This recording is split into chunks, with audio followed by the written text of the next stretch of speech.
যদি আপনারা অপসারণ করতে না পারেন তাহলে ইউনুস সরকারের বর্তমান যে অবস্থাতে রয়েছে তারা কতদিন ক্ষমতায় টিকবে সেটা আমরা নিশ্চয়তা দিতে পারি না।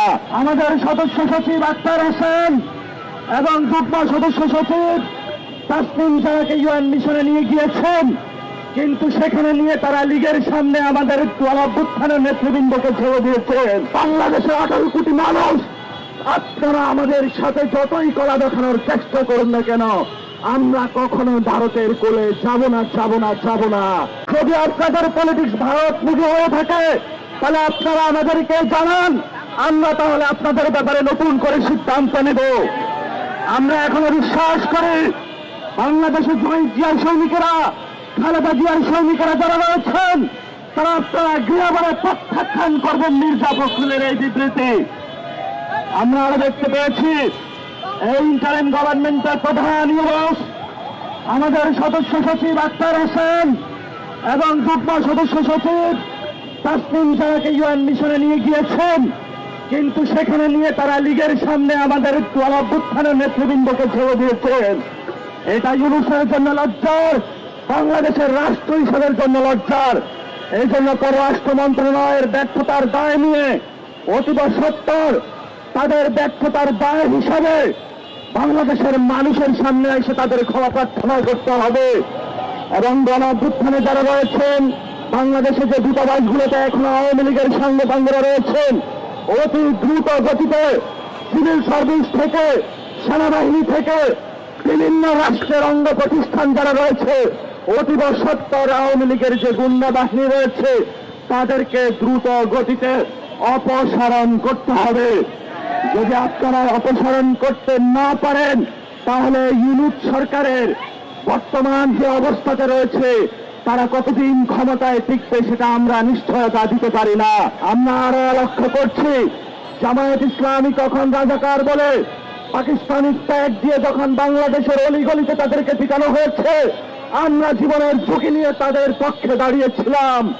যে বাংলাদেশে মানুষের মানবিকার প্রশ্নে আমরা দাঁড়িয়েছিলাম, কিন্তু আজকে আমরা দুঃখ ভরে দেখতে পাচ্ছি যখন গণঅভ্যুত্থানের নেতৃবৃন্দের উপরে হামলা হচ্ছে, বাংলাদেশের অলিতে গলিতে লীগ ঘোরাফেরা করছে, তখন তারা মুখে কুলু পেটে বসে আছে।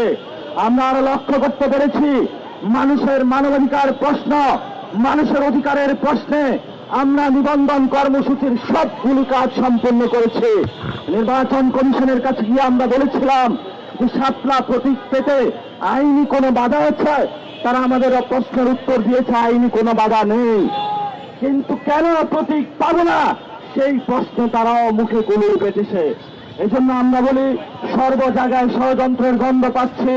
রাজনৈতিক দলগুলোকে বলবো আমরা আপনাদের অধিকারের প্রশ্নে দাঁড়িয়েছিলাম, কিন্তু যখন নির্বাচন কমিশন একটি দল এবং বিভিন্ন এম্বাসির প্রেসক্রিপশনে কাজ করতেছে, আমাদের রাজনৈতিক অধিকার হরণ করতেছে, আপনারা আমাদের পক্ষে দাঁড়াবেন।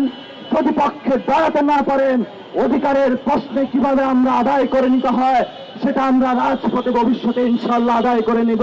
তবে বাংলাদেশের মানুষের সম্মুখে বিএনপির আজকে মহাসচিব যে বক্তব্য দিয়েছেন, জামায়াত যে নিশ্চুপ ভূমিকা পালন করছে, অন্যান্য অপরাপর যে দলগুলো নিশ্চুপ ভূমিকা পালন করছে, বাংলাদেশের ইতিহাসে এই কম্প্রোমাইজিং পলিটিক্সটা ইতিহাসের স্বর্ণাক্ষরে লেখা থাকবে। এবং আমরা আরো দেখতে পাচ্ছি আমাদের গণঅভ্যুত্থানে যারা আর্মির সৈনিক ভাইরা আমাদের কাঁধে কাঁধ মিলিয়ে আমাদের সাথে যুদ্ধ করেছিলেন, আমাদেরকে সন্তানদেরকে রক্ষা করেছিলেন, কিন্তু তাদের মধ্যে সেই সকল কর্মকর্তা শেখ হাসিনার অধীনে কাজ করে আমাদের অসংখ্য ভাইকে খুন করেছে সেনাবাহিনী প্রধান তাদেরকে খুন এবং খুনের মামলা থেকে বের করার জন্য প্রতিনিয়ত এম্বাসি থেকে প্রত্যেকটা জায়গায় ধর্ণা দিতে চাচ্ছে। আমরা সেনাবাহিনীর সিনিয়র সেই কম্প্রোমাইজিং যারা রয়েছেন তাদেরকে হুঁশিয়ার করে দিতে চাই, সৈনিক ভাইয়েরা যদি আপনাদের ভবিষ্যতে এই ধরনের কোন নির্দেশনা আসে, আপনারা গণঅভ্যুত্থানে যেভাবে নির্দেশনা অমান্য করেছিলেন, অবৈধ নির্দেশনা, ভবিষ্যতে জনগণের আপনারা পক্ষে থাকবেন।